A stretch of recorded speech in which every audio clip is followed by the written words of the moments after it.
Let's see their stats. A bit higher for Westor in that, but the kill participation from Pawn, a little more grisly. Mountain going for a gank. No flash possible on Coral. There they go. He gets a knockup. Cora's in trouble, continuing to run away. Remember, there's no summoner, and the boomerang's not enough.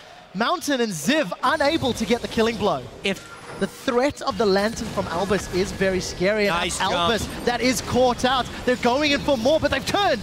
It's going to be Mountain as well coming into this fight. Can he get over the wall? He wants to use it to actually pop somebody up, so he's waiting, and he may just let him walk out. Def very low on mana. He's the one to get grabbed. Forces the flash out. Ignite onto Def. He's chugging the potion, but it's the hit coming in from Albus, and they keep going for Clear Love, but get knocked up by Mako. Now here comes Pawn. He's instantly exhausted. AHQ fighting a battle on two fronts and looking for Pawn, but it's Mako that's in trouble. He will get turned into beef steak as Mountain as well as Westor combo. AHQ. That glacial prison.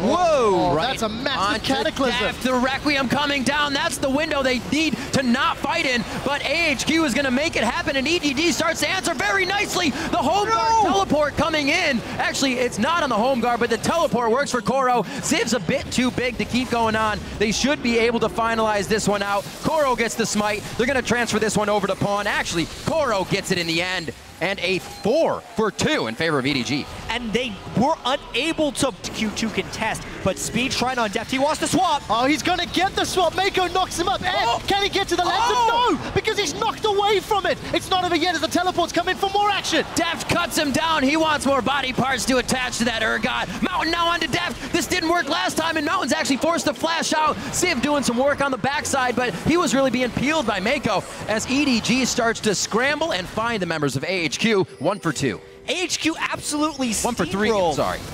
Like moths to a, what is it, a moth killer? What do you call it? Moth to a flame. A bad idea right there, because they'd already lost so much, but they're attracted to that dragon. EDG knew it. Street farming and will outscale at this point. And here we go. Maybe if Clear Love would have been there, the one time he's not. Requiem window coming in. Can they make the nightmare? And they do for Deft. Mako's now going to have a tough time getting out of this, but we got a double rotation down Clear Love as well as Pawn. In the mid lane, Ziv trying to make his way down, but Meganar's active. That's a smite down onto Westor, and the exhaust is replied. They're trying to get him down. EDG is on the dragon right now, grabbed by Clear Love. Koro gets out on that one. Whoa! And misses and gets immediately swapped by Def to save it. He then goes into the fight. Mountain still with his ultimate up, but I think it's all disengaged from this time out for AHQ. There's the Fate's call. He's back in, but it missed. It completely missed, and HQ actually still wants it. It's one of those super tank fights that we keep talking about. Def running low on mana, has down to the bottom lane, and has got a kill onto Mako. But here comes the power pony. Koro's got one, Clear Love with another. Mountain is in retreat, but it's not enough. Ziv goes down, and that's an EDG whitewash. The fight was so long, Koro got to play twice. He was the one that was initiated on. He goes back, recalls, teleports in with home guard, and is the difference maker. Again, that fight was so scattered, but it was Clear Love Sejuani ultimate, and mainly the headiness of Koro to fight twice there. Ziv. And Westor is still working on his major needlessly large rod item, and EDG is just looking to get picks. And that's going to be Mountain trying to dive in. He's got a good collapse on the team, but it looks like EDG's able to assess this one just right. Westor very low, but in a great spot to defile damage. That's the knockup coming in. Can they get out? EDG, huge damage from the Requiem, and that's going to give him enough time to not really live in the fight. Actually, I am wrong. That is Ziv going down. I thought he was going to be able to take out Mako and turn to another one, but no, EDG micro in and out perfectly. AHQ will not have a more befitting fight, mainly, hey, someone was killing a pink ward, so everything ended up flying off. This time EDG is making the plays, like that flash ultimate from Pawn. And here comes Koro. Koro come flying in, not going to have the home guard right away since it's tagged, but they do get a nice ultimate to continue the fight. Clear Love just on the edge of Anne, but he's getting the kite back. He will eventually have to be caught out by this one. Dodges the Arctic Assault, but he wants to stay in the fight. How many arrows does he have in Clear Love? Rend it! Takes about half his HP on that one, and EDG's trying to figure out who they want. Very scattered, very nice to get the Karthus down outside of the fight, but they're not even afraid to fight in it. They are not. Anne is our finally alive, but what are you going to do against those tanks? He hops over the wall. How is he still alive?